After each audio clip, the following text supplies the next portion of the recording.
Are you enjoying the expansion of your desire? Someday we'll ask that and you'll say yes and you'll mean it.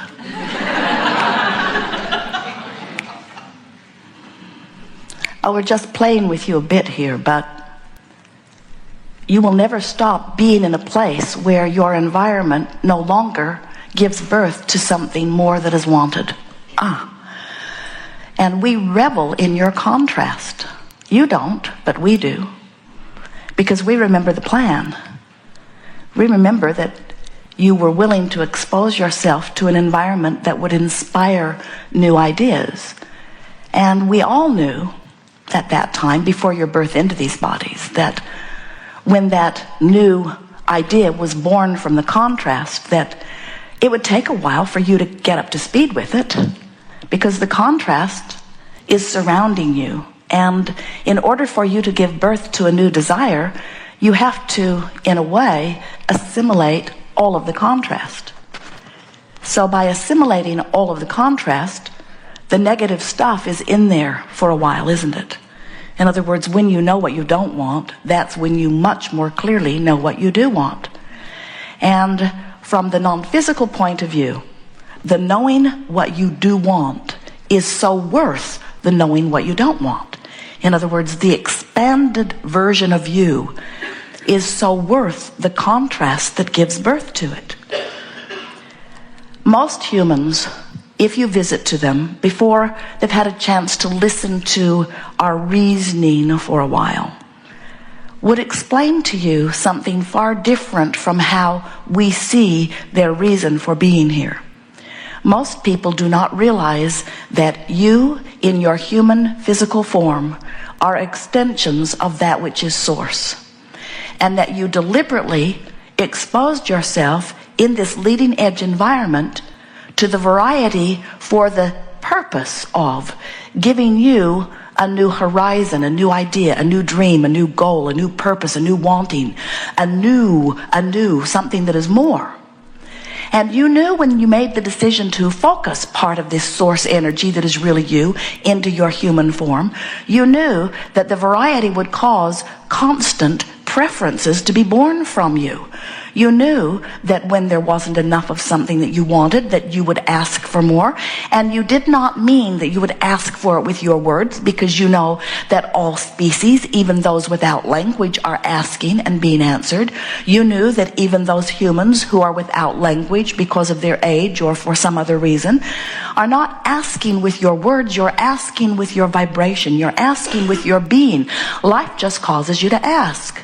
When you are uncomfortable in your body, you want more comfort. When you don't have enough of something you want or need, you want more of it. When someone's rude, you want them to be nicer. When you are at war, you want peace. In other words, there are all kinds of things that are happening around you on global and personal levels that are causing you, as you focus with your powerful, important, unique point of view, all kinds of things that are happening within you on a daily basis, which, hear this, is causing an expansion of you.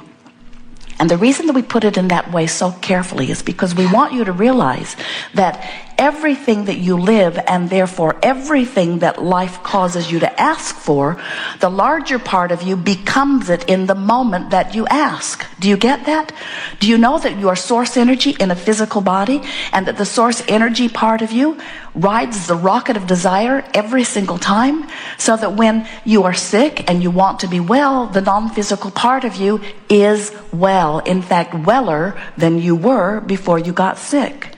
When you don't have enough money and you're banging around feeling the insecurity or discomfort of not having enough money, you are emitting constant requests for more money, and the larger part of you, and we specifically say larger part of you because it is the eternal, always present, ever full of life part of you, the source energy, soul part of you, the God force part of you.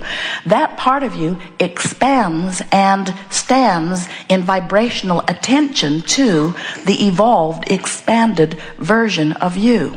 Now, if you can hear that, if you got the essence of that, if you heard us say, your source, you come into a body, you bang around, you ask for more, and source goes to what you have asked for. If you heard that, then and only then will you understand what your emotions are about. Because your emotions are telling you in every moment the vibrational variance between this expanded version of you and what you're thinking right here and now in this moment. For example, when you think about yourself or someone else, but especially yourself, and you find fault or you feel critical of something you are or something you've done, that negative emotion you feel is your indication that you're choosing to see yourself in a way very different from who you really are and how you really see yourself. The source part of you adores you, knows your value, knows that you are in the process of expansion, and never finds reason to push against you or find fault with you. And when you do, you set up a racket in your vibration that translates into an emotion that does not feel good to you. When you see someone close up in your life, someone that you care about, or someone out in the world at a distance that you don't care so much about but that you are aware of, and you point your finger of blame at them and you condemn them for their action or for their ideology or for their thought of some kind, when you do that, that negative emotion that you feel is your indicator that while you're doing that, and you may very well have good reason to do it based upon what you have learned here in your physical environment, this person might be a true rascal, might have broken all the rules that you hold dear. But when you point your finger of blame or hatred or revenge, or when you fear them, when you feel any of those strong negative emotions, what it means every time is that there is vibrational discord between you and you. Because the source energy part of you never fears them, because the source energy part of you understands that they have nothing to do with you, and therefore you have no reason to fear. The source energy part of you never hates them, because the source energy part of you has discovered long ago that love is the true vibration of its nature. In other words, the source energy part of you will not deviate from who it is, but you, in your physical form, out here on the leading edge, may very well deviate from who you really are. And when you do, you feel some version of negative emotion. That's all your emotions are. The better you feel, the more you are being you. The worse you feel, the more you are not being you. And don't you find it interesting how when you're really, really, really, really mad at someone, the reason that you're so mad at them is because you feel so bad when you turn your attention to them? It's not because they have power in your experience. The power you give them is the power you give them when you turn your attention to them, see an aspect of them you do not like, separate yourself, that's too strong a word, but it makes the point, from who you really are. And then in your separation, you feel rotten, and then you say, it's your fault. I felt a lot better before I focused on the bad thing you are doing. And we say, hear those words, before I focused upon the bad thing that you are doing. A very powerful thing to do. It will free you. In fact, it is the only place that freedom will ever come from. Freedom will only ever come when you consciously acknowledge that the way you feel is all within your power. Because what freedom is the freedom from resistance. And the freedom from resistance is the art of allowing. And the art of allowing is being a vibrational match to who you really are. The art of resistance, and some of you have made it an art, is not being in alignment with who you are. So when you are in alignment with who you are, when you're tuned in, tapped in, turned on, that is where freedom is. The freedom to flow, the freedom to be the full essence of who you really are. We've written a book, several, but one that has an impeccable title. Best title of any book, anytime, anywhere. Ever. Now, then, or forever. There will never be a better title. Oh, there will be. But for now, it's the best one. Ask and it is given. And what that says is, when I, from my non-physical standpoint, express myself into physical form, and in my physical form, I explore the contrast which gives birth to my idea of an improved, expanded life. The source energy part of me rides that rocket of desire and becomes the vibrational equivalent of that expanded, improved life, and holds steady to that vibration. That's ask and it is given. Not only, we've already thought of a better title. Not only when I ask is it given, but when I ask, the source energy part of me becomes the vibrational embodiment of that which I've asked for, and then calls me endlessly toward it. This title's getting too long, isn't it? But then, I must be vibrationally up to speed with what I'm asking for. And if I pay attention, much too long, if I pay attention to the way I'm feeling, and I deliberately reach for thoughts that feel good, I will then be in vibrational alignment with what my life has caused me to ask for. And when I am in vibrational alignment with what my life has caused me to ask for, now the physical tenets of my physical life must morph into that new, improved version that the contrast gave birth to, that the source energy knew immediately, that all of the resources of the universe helped, and that I found vibrational alignment with.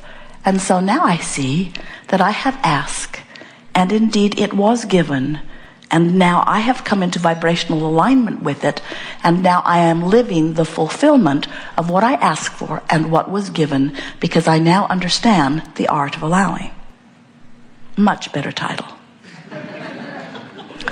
So you get the sense of this. You are more than you, most of you, know that you are. You are source in a physical body. And whether you know it or not, that source part of you is expanding through your life experience. And if you don't keep up with the expansion, you feel rotten. And when you do keep up with the expansion, you feel wonderful. The better you feel, the more you're keeping up with who you've become. And we really want to put it to you in a blunt, clear way. You got to keep up if you want to feel good. You got to keep up. You got to keep up to speed. So what does that mean? I must keep up to speed with who I am. Well, it means that when life causes you to ask for something, you've got to get yourself into a place of expecting it, or you're going to feel crummy. Because you know what? You can't take it back. You can't say, oh, never mind. So you're banging around, someone's rude. You send off a rocket of desire. I want people to be nicer. You're banging around, you're rude. You send out a rocket. I want to be nicer. So now you know what happened? Your life has caused you to launch those rockets. You can't say, never mind, I don't want to be nicer. You can't say, never mind, I don't care if they're not nice. Once life causes you to launch that rocket, you've only got one choice. You've got to get up to speed with that request. Once life has caused you to ask for more money, you can't say, never mind, I didn't mean it. You did mean it. You can't say, I think I will take back my physical human experience and I will morph back into something that I was before. I would like to retract my vibrational request, and I would like all of the universe that is actualized around it to retract it as well. In fact, the universe has expanded because of my banging around and giving birth to new desire, but I take it all back. I want the universe to shrink a little bit because I don't really mean it, because I don't have the ability to turn my attention to what I do want because I'm so enamored by banging on the drum of what I don't want. So I take it back. And Source says, can't do it. You already said you wanted it, and we're already over here living it, so you've got no choice but to come over here to where you sent us. And if you don't come over here to where you sent us, you will feel uncomfortable. You got to come. You got to go with the flow that you set into motion. You don't have to go with the flow that somebody else set into motion. Isn't that good to know? Don't tell them, they won't like hearing it. Many people like bossing you around. Many people who haven't learned about their own vibration and the way law of attraction responds to it, who are just looking around at things and having emotional responses to what they see. There are a lot of people who see conditions that make them feel better, so they say, I'm going to demand more conditions like that. And when they see conditions that cause them to feel bad, they say, and I'm going to deny anything like that will ever happen. We will get policemen. We will put laws in place. We'll get enforcers and armies and bombs, and we will make the people behave as I need them to behave so that I can feel better. And we say, might have been a good plan if everybody agreed with you. But they hardly ever do.